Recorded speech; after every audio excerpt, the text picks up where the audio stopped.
Welcome to Royal Legacy, where we will explore the rich athletic history and deep family connections of BYU sports. Join us as we honor the past, celebrate the present, and look forward to the future of the BYU Cougars. Here's your host, Lauren McLean. How's it going, everyone? I'm Lauren McLean, and welcome to Royal Legacy, where we dive deep into the family connections of BYU sports. Today, I'm excited to have three former athletes and siblings from the men's and women's BYU basketball programs.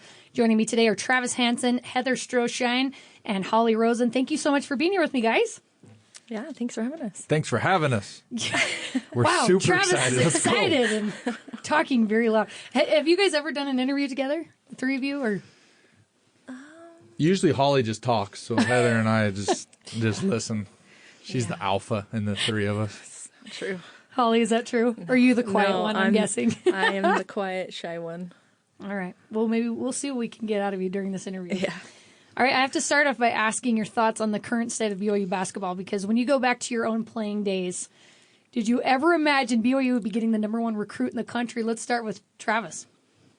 Heavens no. I mean, we tried. I think I'm sure over the years coaches have tried and they almost landed Chris Burgess at one time, right? So, but things have changed and it's been fun to watch, and it's allowed BYU to think bigger and to grow their platform and their brand, and to land AJ DeBonsa, the number one pick, who I've seen play since like fifth grade, because my boys are similar age and we coached AAU, but watching him come up, it's pretty amazing. He'll be great. It's all about KY. Kevin Young lands guys. He promised us he would, and he has delivered. You guys grew up BYU fans as well, and obviously played on the women's side. But what were your thoughts when you just have seen the turn this BYU program has made? Let's start with Heather. Yeah, it's just super exciting for the men and the women's. We are big fans. My boys and our family love to watch, and it's been really fun to see the success and see them get these awesome athletes. Yeah. What about for you, Hollie? Yeah, same thing. Just I think it's really fun. It's exciting. It's cool to see BYU. You know, this NIL kind of has changed athletics all around, so it's been really fun to see BYU get awesome people. Jaeger and, Delaney Gibbs. She's really fun to watch, and so it's just exciting. So good. Yeah, she's so good. Well, what's crazy for me is here I am sitting, because I was a BYU fan when Travis played. Could have made lots of money. And I played against the two of you in high school, and you were two of the most phenomenal players, truly, that I've ever played against. And it's crazy to think, is it crazy for you? Like, I could have got some money for this. Like, you were big names. And the fact that you're twins, I feel like it's so marketable. Is that kind of weird to think about? Yeah, it's been fun to see. Who are the twins that... where were they at, Trav? Do you know who I'm talking about? Kavinda? Or whatever they are. Yeah. Yeah, they're in Miami right now. Okay, yeah, they've bounced around a little bit, and they were going to retire, I think, and then decided to come back. So that's been kind of fun to see them, use the twin thing. And I mean, it's super fun to play, and I think it's pretty awesome that they're able to, see some financial benefits of it as well. You would have had to put Hollie and Heather on TikTok, like the Kavinda twins. I would have loved to see that. Put them on TikTok doing some dances. I would have paid money. Yeah, they're super marketable if they would have been on TikTok too. That would have never happened. Oh my gosh! I would have done it. Were you guys shy? I can't remember. Were you guys shy in high school when you were like a really big deal? Yeah, I was. I don't think we were really a big deal, but I think we're a little bit more reserved, a little shy. Yeah. Definitely more shy than Travis. Hard to believe. Except they get on the court and they act like they put the nice girl in their pockets, and they're animals. They compete, and they were so good, good. But yeah, off the court they're really nice. Hollie's a lot nicer than Heather. I love this. Travis, I know you have some unique ties to current BYU star and NBA prospect Jaeger Demon. How do you two know each other? Tell us that story. Jaeger has a dad named Vladimir in Russia. He's obviously born and raised in Russia, and his mom, Natasha and Vladimir, played basketball. So Vladimir played for the same club I played for. When I went over there, he had just retired, so he runs the junior program for the Russian national team, and then so we got to know each other basically through basketball. And then throughout the years, Jaeger ended up being really good and even better. And then they thought, well, what should we do with his development? And we talked about it and decided Real Madrid obviously is the top club. I played for it as well. I have great connections over there and good friends. I was over there in September, and Yegor ended up signing a deal with the amateur team to go play there, and was there 3 years. So, and then we kept in contact. He was in the same position as Luka and Andres Mirotic and some of these really, really awesome teammates that I had that were incredible players that are just stuck behind really good talent. And Real Madrid has the best players in all of Europe. And so Yegor had to wait his turn. And Luka was in the same position, but Sergio Llull tore his ACL, and Luka got to show what he's all about and his talent.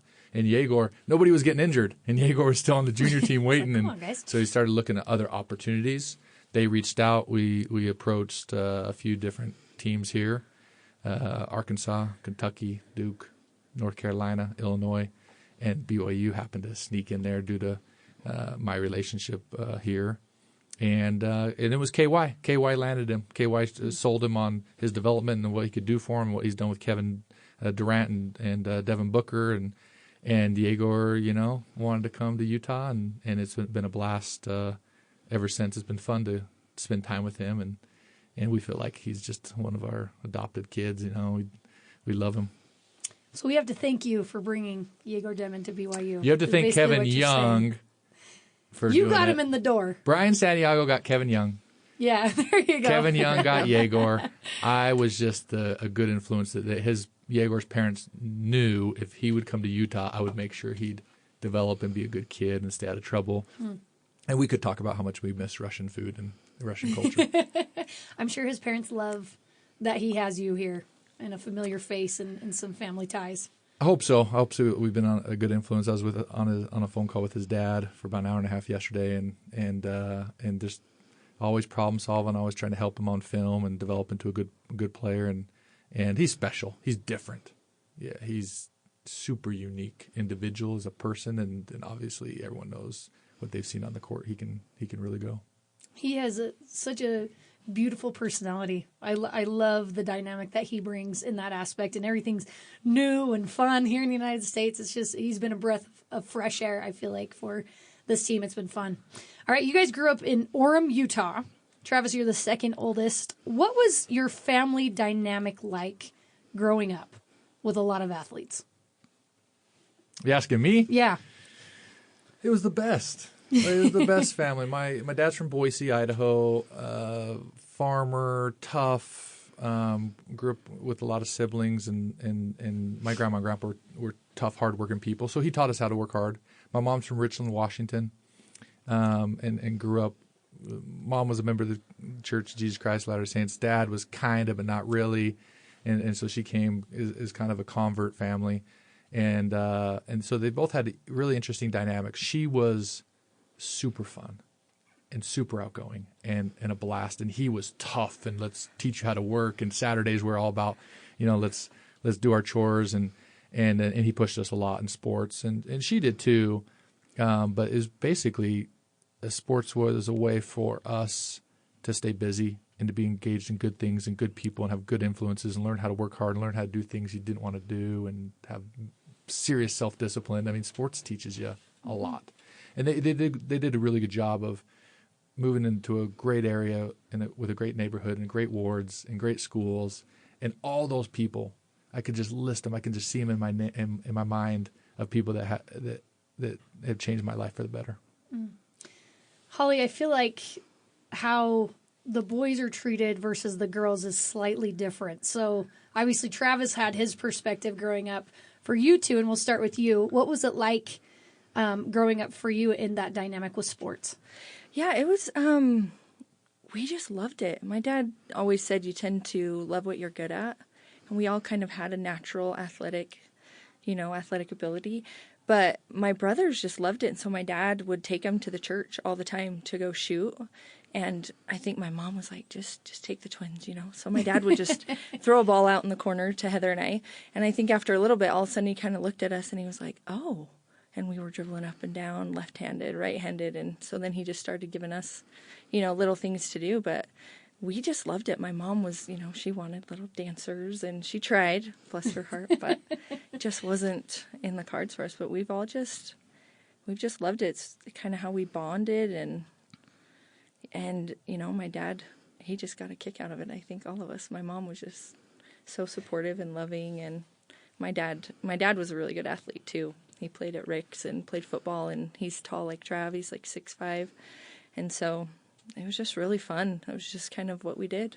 We just didn't really want to do anything else. Heather and I, at least, or me. Yeah, my poor mom, she said they had these 3 boys and then found out they were having at least 2, and she threatened my dad that if it was boys, he was in big trouble. So he was super excited, or she was so excited, I'm sure both, but she was so excited to get little girls, and then, we weren't quite we have some good stories about hiding, not wanting to go to dance, and Hollie fell asleep between the mattress and the box spring once, and then finally she was like, okay, you guys can quit. And I think it was really nice because I think there was some maybe expectation and pressure with the boys, but with us it was just kind of, anything extra with his girls was exciting, and we just loved it. That's what we wanted to do. We were big soccer players before basketball. That's kind of where we started too, and so that was really fun. Like Trav said, we've had, I could just list coaches that were so influential. We started, I think it was probably like 3rd or 4th grade, they started a club team for girls, and they didn't even, it's going to make us sound so old, they didn't even have a girls team or girls club, so we played against boys, and it was so fun. We had an amazing team, and actually a bunch of the girls on that team ended up going and playing at BYU or University of Utah, and so it was just fun. Well, that makes sense why you guys were so dominant as you got a little bit older. You had that experience that not a lot of other little girls probably had growing up. So, Heather, what was the twin dynamic like in sports? Were you guys competitive with each other, or were you more supportive? Because you're obviously always going to kind of be compared to one another, right? We played really, really well together, knowing each other so well, played well off of each other, but we were so competitive that we were never allowed to guard each other. We were never allowed in practice or even, any time to play against or guard each other. If we were on opposite teams, we weren't allowed to be near each other, really, because We'd fight. It would come to blows. It would go slowly, but it would get a little more physical after every play. And I think we have the brothers to thank for that. They made sure growing up we didn't pull hair or scratch, that we punched.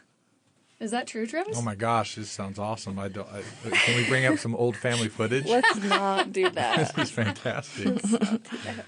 I didn't know that. I didn't know that you weren't able to guard each other because you're so feisty. I see Hollie was nasty on defense. Really tough, quick, fast, incredible anticipation skills. And Heather was the offensive player is what I remember. So I could see them. That's probably why they weren't able to guard, because Heather couldn't guard anybody, so Hollie probably scored every time. And then as much as an elite defender Hollie was, Heather could probably still score on you, even though how good you were. Totally could. So, yeah, I didn't know that. Oh, that's good stuff. As long as you guys were on the same team, all was well, right? Yeah, we'd start harping at each other. I can remember in high school during games, and hearing the coaches on the sidelines telling us to knock it off. That's good stuff. I love that you probably helped each other. You pushed each other to be better, right? Oh, yeah. For sure. All right, since all three of you are amazing basketball players, I want to ask a few questions about who takes the cake, all right? Who has the best shot of the three of you? Just spit it out. Heather. Yeah, she could shoot. Heather would cross half court and think she was open. And just shoot the ball. She could shoot. Jimmer range. She's I don't know definitely about that. Jimmer range. Yeah. Jimmer confidence. There you go. You got to have it. Oh, very much so. All right, Heather's got the best shot. Who's the biggest trash talker on the court of the three of you? Travis, for sure. I mean, probably Hollie, but I'll take, geez. I never said anything. I was a sweetheart on the court. I'm just like, oh, did I hit you? Oh, I'm sorry. Let me help you up. So sorry. My bad. Were you like that in college? Were you a pretty big trash talker? I don't know. It depended on the opponent and how much they trash talk. You have to meet their level of intensity and of whatever just to compete. I'll answer. Yeah. Yes, he was. At some point, I didn't like being talked to or talked down to or, I don't know. I don't remember. Yeah, it was so long ago. I did like to win. So I'm sure you talked a little bit. All right, the last question is, who's the grittiest? Like, who's the one that will go all out, no matter what, to get the ball? Oh, Hollie, for sure. Or you. I think they were both very defensive minded and aggressive and willing to do that gritty stuff for sure. Someone had to. I mean, Heather wasn't ever getting on the floor. No, we had to dive and then give it back to her. She's like, just give me the ball. If you have a twin that will play defense for you, go get open, right? It worked. Heather and Hollie, how did Travis set the sports standard for you guys when you were growing up? Let's start with Heather. I can remember. So we had on our driveway, our hoop that my dad had cemented in, and we had the big boom box for music, and then Travis would wake us up around 6 or 6:30 in the morning and beg us to rebound for him. So he'd get us out there in the mornings rebounding, and it just created that love for the game and the love of, dedication, hard work, seeing all of that pay off. We would even, see him come rebound for him in the off season after the Hawks, and come and watch some of his workouts here in practice facilities and stuff here. And he's just always let us be included in it, but also tough on us as well. Hollie, what would you say? Yeah, I think Travis just always set a good example of, having fun and making it fun, but also putting the work in, working hard. And, we just, I don't know, Travis just kind of like that off the court too. We're just a good example. He doesn't have to say much, but yeah, he's just been a good example to us about if you really want something, you got to put the work in. I see it now. He's coaching his sons, and see it with his example there too. Travis, your mom passed away when you were 18 years old. Hollie and Heather, you were 12 years old. And Travis, for you, that's a critical age and a time with a lot of decisions and changes in a young person's life is 18 years old. How did that life-altering event impact your decisions in sports and in life at that time? I don't like talking about this. I miss my mom. I love my mom. She's a sweetheart, and it's sad to see someone you look up to and love so much get sick and then get sicker, and then you find out the terrible news that they're not going to get any better, and you can't do anything about it. And so we watched her get sick in November of '96, and by March of 1997, she'd passed away really quick. And see someone with pancreatic cancer and her room fill up with medications and things to try to make her comfortable. But yeah, it changed all our lives. It bonded us closer. And when you go through hard things, it could probably do one of the two things. And for us, it bonded us. It bonded us to Jesus. And I started to learn who Jesus is to me and what he represents and how he could, the grace and the love and the warmth that I could find in the gospel. So I started leaning in heavily because my mom, 2 weeks before she passed away, the medication would make her feet itch and her legs, and so we'd rub them. And she said, "Travi, are you going to serve a mission?" And I hadn't made the choice. And, when your mom asks you something, I do it. And so that was number one. The life-altering, seeing someone pass away is just the amount of grief you have, you grow up really quickly. The compassion and empathy you have for anyone else that has cancer. In our family, we hate cancer because of what it did to our family.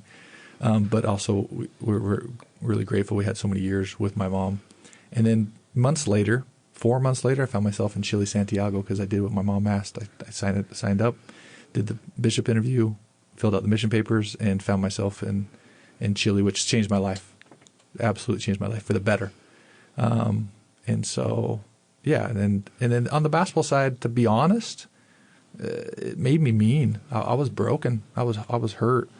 And so, there's multiple nights where I'd lay in my car and sleep in my car outside the grave site in Linden where my mom was buried, and because I was broken. And so when I got home and got off a mission, I matured. It made me a better person. But I was ready to take on vengeance. Like, I was mad at the world, and it helped. You get these broken kids that have had hard things happen. Sports is a really good place to let out your frustrations. It's like legal. It's all good. You could be really mean right now, and you're like, great, because I need a place. And so the court became a sacred place for me where I didn't have to worry about cancer and my mom and the feelings I had and the frustrations as I stepped over that line on a basketball court, I got to worry about how to put the orange ball in the hoop and how to help my teammates and how to play defense and how to improve different facets. So for me, it was a perfect outlet. Heather, I can't imagine what it's like losing your mom as a little 12-year-old girl. How did your family and your older siblings help you through that time? I think, like what Trav said, it really did bring us closer. My dad kind of talks about that time circling the wagons, and really just, we really relied on each other. It was a really healthy environment where we would talk about her. We could cry, we could share our emotions, we could be upset. And I think, one of the things that made it the hardest is she was the world's best mom, world's best human. And we wanted to do her proud. We wanted to be forces for good and to make good on everything that she'd taught us. There was no bigger mama's boy than Trav. He and her had the sweetest relationship. He mowed I Love Mom in the yard once. And, they're really, the bond that she had with her kids, I know everyone to some degree, hopefully feels like their mom is the best, but she really was incredible. She was an incredible person who set us up to succeed in life.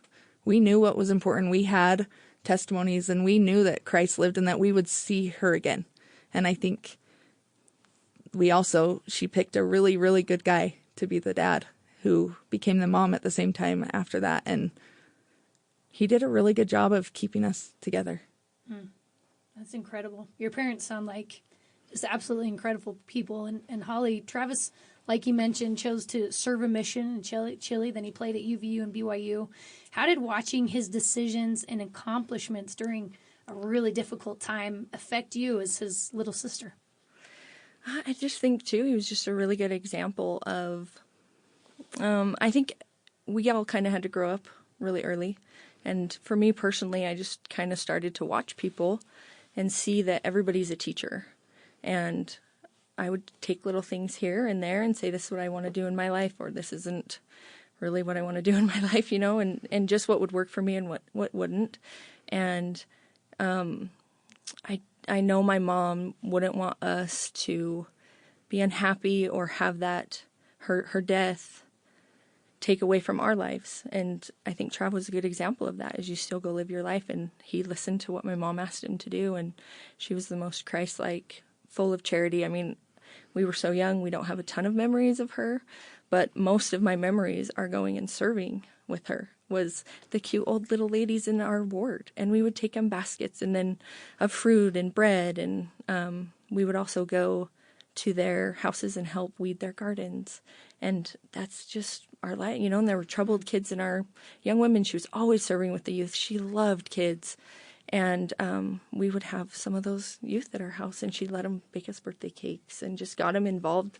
And I see that in Trav. I see that with Jaeger. I see that with the influence that he's had on other people. And I just think, you have a choice. We couldn't have a choice about my mom dying, but we do have a choice about how you handle that. And Trav was always a good example of trying to see the positive, and he's still fun. He made life so fun. I don't think I laugh around anybody like I do Travis, because he's crazy.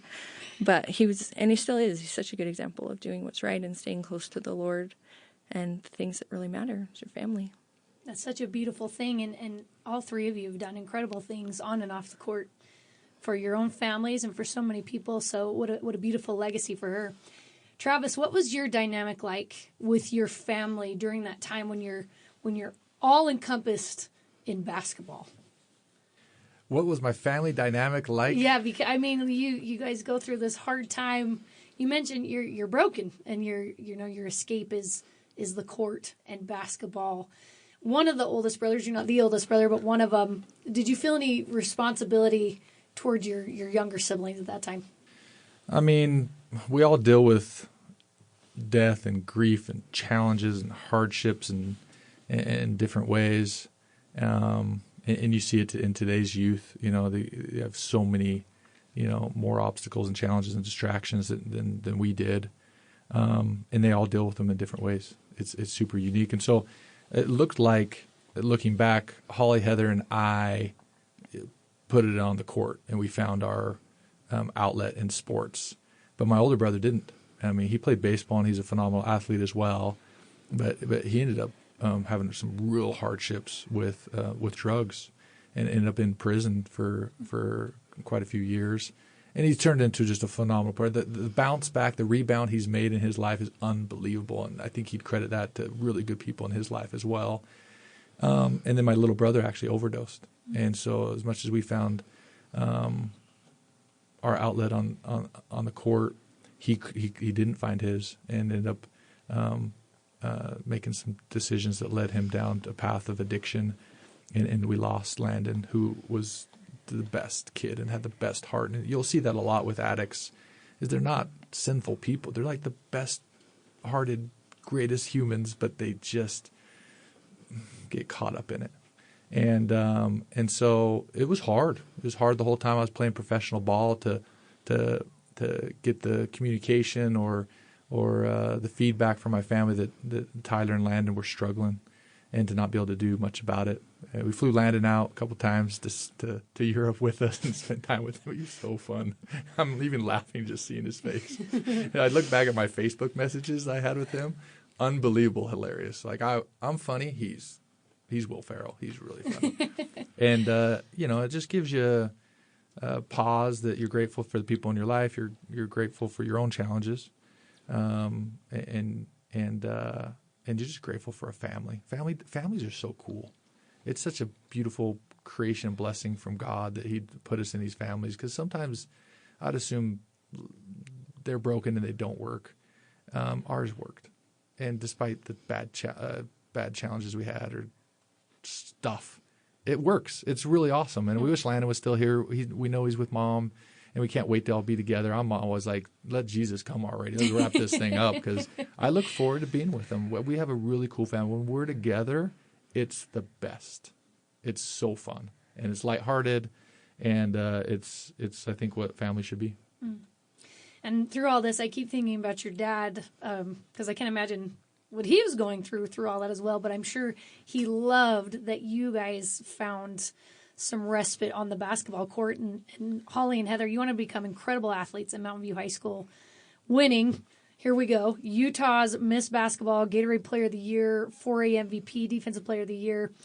How would you describe those dominant years in high school for you? And I know you guys were humble. We were talking before. You're like, we weren't that big of a deal.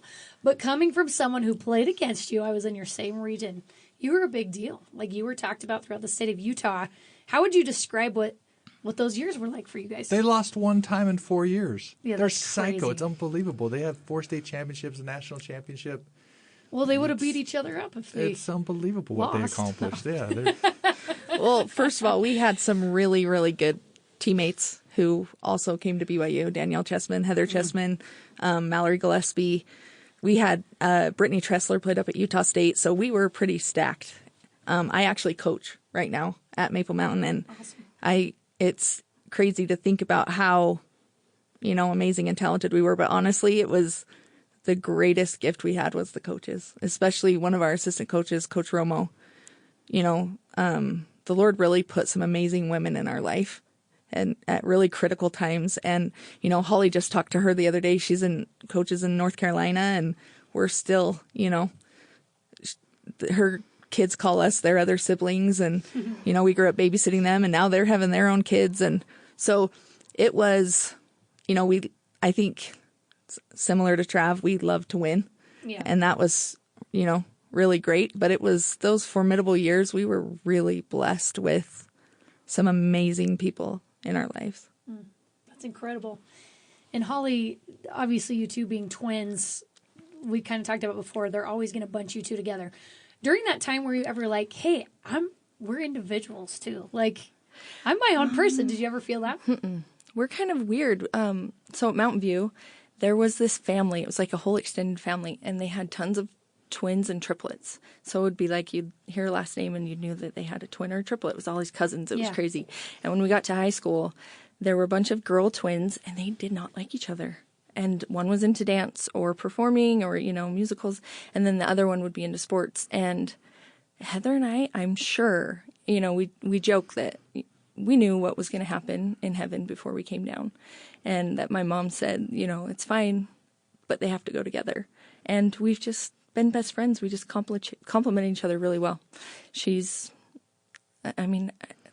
the competitiveness, yes, on the court, but we're just so supportive of each other too. I know that sounds crazy, but I'm just as happy for her as I am for anybody else, for myself but we really just are best friends. I'm more low key and fine for her to kind of take charge of stuff. And she kind of is patient with me and lets me follow her around. And and we've just been blessed.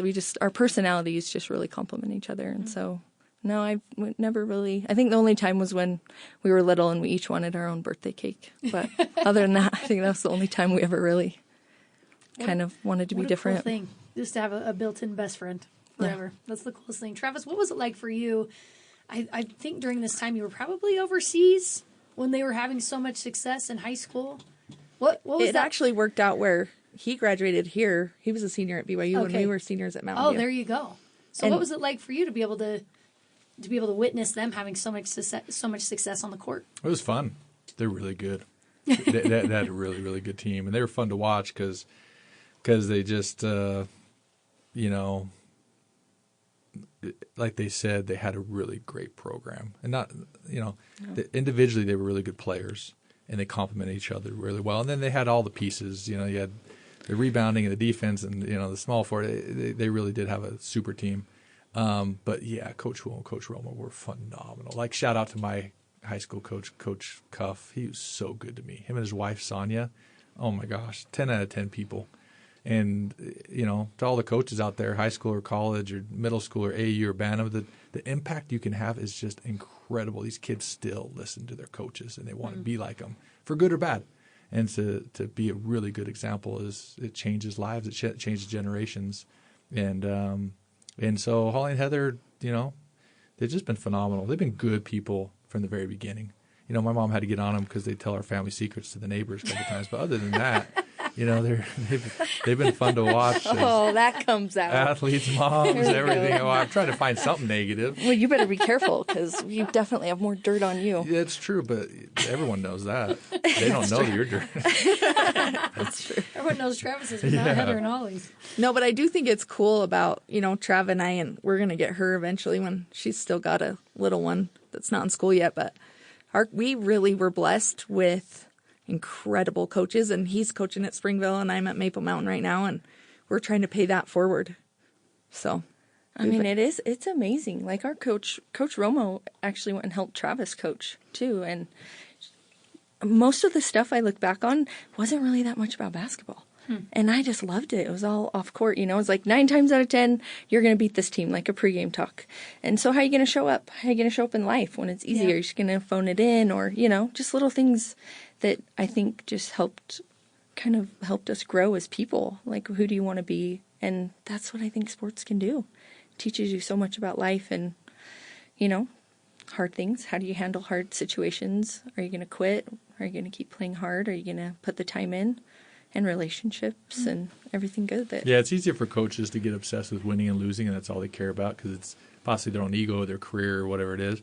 But if you get into it for the right reason, which is the kids, you end up teaching life lessons. And we've noticed that with our coaches, that as much as they were teaching us to close out and be disciplined and be boxed out, it was like, wake up, brush your teeth, do the dishes, like make good choices. Good people. Yeah, be good people and be a good teammate and do what you say you're going to do. Show up on time.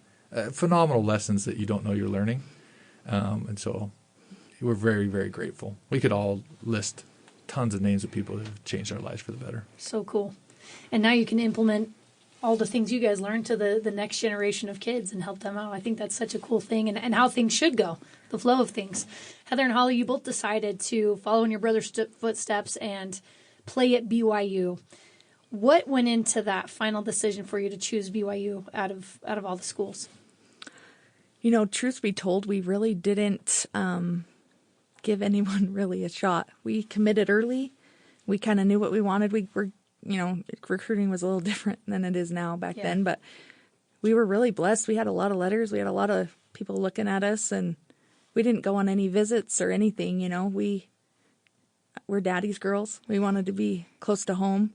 And he'd had such a great experience. We grew up BYU fans that it made sense to, you know, basketball wasn't everything.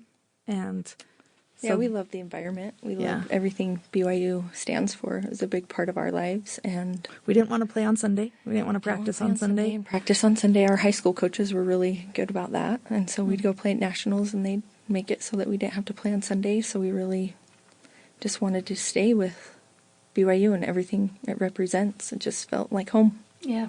And it was home. I mean, we moved when about 3 years after my mom died to Provo. So we didn't have to go very far. There you go.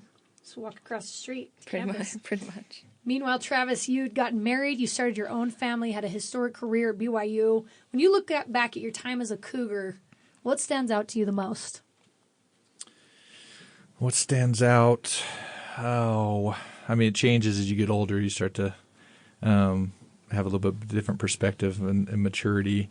I mean, back then it was definitely the players and coaches and the unique places we got to travel and the wins. And now I look back and it's the mission and vision of what BYU is, preparing you to go do what exactly we're talking about, is learn from the best people and learn great values from diverse talents and diverse people, and then go forward and serve and try to ripple that goodness throughout the world. And so my favorite thing about BYU definitely is the mission and vision, what their focus is here. It's the most unique place on earth, and it's the best place on earth with the best fans. And I'm absolutely grateful I got to play here. And then you got drafted and played for the Atlanta Hawks. Same draft year as LeBron James, is that right? Yeah, I got drafted with LeBron, Dwayne Wade, Chris Bosh, Luke Walton, really, really phenomenal players. You guys maybe have heard of those guys. Yeah. Yep. That's crazy and awesome. And then you excelled overseas in Spain and in Russia. I know you have an amazing wife. How are you able to balance your basketball career, your faith, and your family? Because that's a lot of stuff going on. Yeah, it's like balancing kids, you know. One, you think you're drowning. 2, you're like, okay, we're kind of figuring this out. By 3 or 4, you're like, just throw them on, let's go. You know, put them in the minivan, and we can figure this out. And similar to you ruthlessly prioritize what's important to you, and that changes a little bit with maturity, it was all basketball, and then my wife has helped shape me and teach me that the gospel is number one, and that she made that number one in her life and made it number one in our life, and so then between gospel and my family and then sports and career, you're able to, you know, intuitively stay close to the conduit to heaven. You know, I always say I read my scriptures because it's a dishwasher for my thoughts. You know, I go to the temple because it helps me align my goals and not get distracted on certain things. And so I've done those 2 things, and then I have a really good wife that checks me when I get out of line. We all need somebody like that. Yes, I'd say my dad would joke about, but it's not really a joke, that my mom got and kept his attention. And I would say Larry got and kept Travis' attention. Yeah, there's only one person I'm scared of. And that's your wife? Yeah, she scares me. If she's mad, I'm nervous. Not Heather, excuse me. It used to be Heather. Hollie's always really nice to me. Hollie seems like, I mean, you all seem very kind, but she is. Hollie's a sweetheart. Nice, yeah, Heather lives nice 2 blocks away from me. She scares me. Better stay in line then. Sometimes you got 2 women. Sometimes I drive by and she yells at me. She's like, "Be a better dad. Slow down. Yeah. Be a better dad. Be a better dad." Hollie and Heather, you both played your freshman season at BYU, and then Heather, you found out you had the degenerative back injury that would get worse if you continued to play. What was your reaction like when you were told that this game that you love and you've been working so hard for was no longer an option? That was really hard. It was. It came after a really frustrating freshman year where I never really was healthy enough to be fully engaged and playing at my full capacity. And But it wasn't a hard decision when I went into my neurosurgeon, and he basically said, he's a family friend, and said, if you were my daughter, and if you want to have kids and, do those things, then you need to be done and you need to get this surgery soon. And, ever since I was little, I would ask to have a baby, and my mom would tell me to just pray really hard. And I would say, it's not working. And she'd say, keep praying, and I've wanted to be a mom forever. So when that was the choice to make, it was sad. It was hard. It was, really life-changing, changing our whole identity, but it was an easy decision and one I'm glad I made. I just came off my third fusion surgery, and so it was definitely the right decision to hang it up. Man. And then Hollie, what was it like for you? I mean, it's your twin sister, your best friend, you've done everything together. What was it like for you when you heard the news about Heather? I just felt so bad for her. It was hard. I didn't want to play without her. It's not the same. But I think it was also, my dad really raised us that basketball's awesome. It's so great, but there's more to life. Yeah. And so I think we just really had to lean on that and have faith, really tested our faith and why things happen the way they do. And to just have trust in, that this is the Lord's plan and this is what is supposed to happen. And, that what Heather said, that bigger picture of what's really important, and for her to be able to have kids and to have, those opportunities and not risk, making it harder down the road. So just supportive of her. Just felt bad. But it was kind of nice because it was our identity for so long. But, you just go through it. You just tried to be there for her as much as I could. Helped her after her back fusion. Took care of her. For sure. And there was a lot of blessings that came from that we wouldn't have had otherwise. We both spent some significant time overseas with him and his family, and he had little Ryder, and then Mason came, and we kind of, I don't know if this is something you would relate to Trav, but I think we kind of got to fill a grandma role a little bit in spoiling those boys, and the love that we have for our nieces and nephews is special, especially at that time. It was so fun to go, live with them a little bit. And when you miss out on a lot, I mean, it's like a full-time job and school and the whole thing. We never saw him play in the NBA. We were playing here at BYU. We never got to go to a game, but to go over there and nanny for him, and I mean, see everything he went through and how hard it was, and crazy coaches, but it was such a blessing for us because we got to experience different cultures and see the world, which we wouldn't have been able to do. And the best part was be with the nephews and Larry. It was really fun. That's amazing. Travis, from your perspective, what was that time like when, you've been through your fair share of injuries, but then to have your sisters be able to come live with you and be with you during that time? They're the best. They're the best aunts. What'd she say? She's a grandma? Dang. We tried to fill the grandma role. Jeez. They did. And they're the best people. Like, they're the best aunts. Perfect for my kids, people to look up to. And my wife needed the help. She was lonely. It was hard overseas. And, the first time we moved to Atlanta, she cried. The first time we moved to Spain, she cried. And now I can't get her to stop moving. She's a hippie. She wants to move back and loves the food, loves the culture. But those first times are really difficult to be alone. And Hollie and Heather, it's interesting in families that I haven't seen most of the time only one of you or a couple of you are having challenges. It's interesting how that happens. Almost like we're supposed to help each other. Yeah. And so when that season of life ended, basketball season, and this new season of being an aunt and growing up and getting married and becoming a mom, and it was cool for them to bridge that, being able to hang out with me and my family. We needed it. We needed both of them, and my wife needed them, and they were awesome. At some point in life, athletes of all levels have to eventually move on from the sport they've dedicated so much of their life to. Travis, what was that transition like for you when you finally had to hang it up? It was sad. I love playing basketball. I loved everything about it. Film, travel, food, the bus rides, the airplane rides, the jokes, the camaraderie. It was hilarious. The locker rooms, it was so fun. The assistant coaches, I mean, I would laugh, 50% of the time. The other 50%, I was mad because I was trying to win. And it was just a phenomenal ride. So it was a sad time when it ends for all of us. And then you try to find out what to do next. And that gap can be really hard for players. I'm seeing it with TJ Haas and Eric Mika. They're coming over to my office tomorrow and trying to kind of decide what to do next. And if you find the next thing, and the faster you find it, that passion and perspective and that identity, and you just take all the beautiful things you've learned and gifts and talents you have and jump into the next thing. And mine was business and service, helping people. And it's been an absolute blast. But the gap between the transition of seasons was hard. Yeah, it was super hard. Thank goodness for good mentors. Yeah. Yep.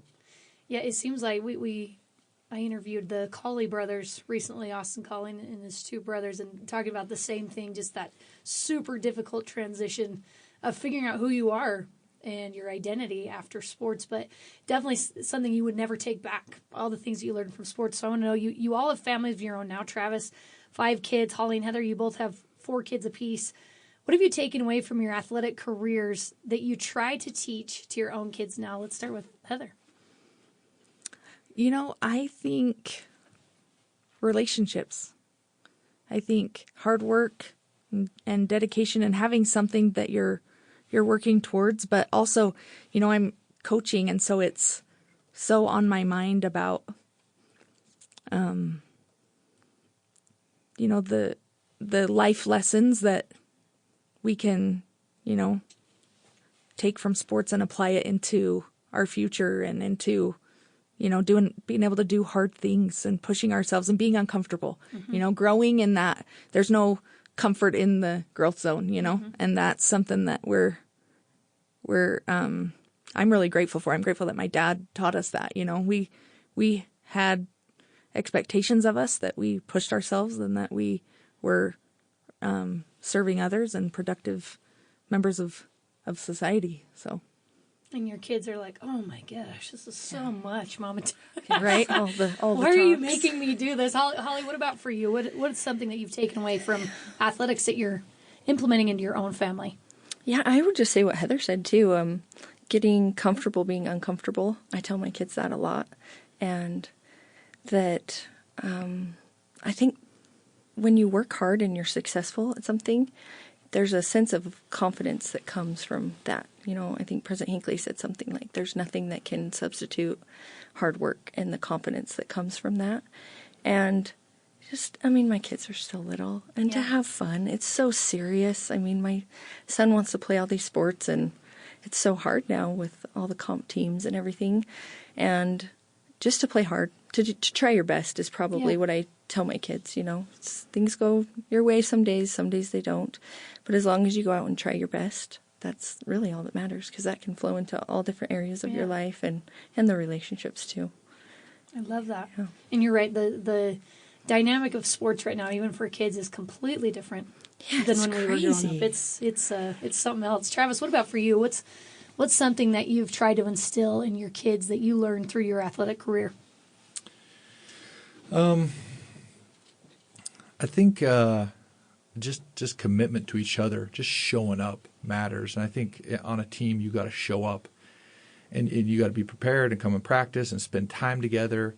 And anytime my family's feels like things are getting out of sorts, or the feeling's just not there, you're worried about your kids, because lots of time worry is love, and it starts to show how much you love them, and then you don't know what to do. And we've pulled them back towards us, away from friends, away from phones, and just spend time together. That's the same in sports. If you just spend time together on and off the court, your team starts to play better and look better and communicate better and take on different roles. And then roles and responsibilities. To make a really successful team, everyone's got to play their part. And in a family, everyone's got to play their part. Sometimes it feels like the coaches are doing 90%, the players 10, and parents are doing 90%, and the kids 10. But in a really healthy family, everyone's got to do their part. And so we really push our kids to do chores and to tell them, we need your help in this family. We need you to do these things because we can't do it all, and we don't want to do it all. It's not necessary. And if we all do just a little bit, it's just healthier and happier. I need to be taking notes, parenting advice from the Hansen family. No, I don't know about that. It's hard. It's hard being a parent. You guys are incredible. I'm here with former BYU basketball ballers Travis Hansen, Hollie Rosen, and Heather Stroshine. Your family's incredible. Thank you so much for taking the time and sharing some of your experiences and your advice and sharing your family with me today. Thank you for having us. Yeah, Go thank BYU. you. Go Cougs. Go Cougs. Go Cougs. Thanks again to Travis, Heather, and Hollie for coming on the show with me. Carter Bond and Tori Kimball helped produce this episode with senior producer Terry South. You can join the Royal Legacy wherever you get your podcasts on Apple, TuneIn, Stitcher, Spotify, or on BYURadio.org. Royal Legacy is a production of BYU Radio.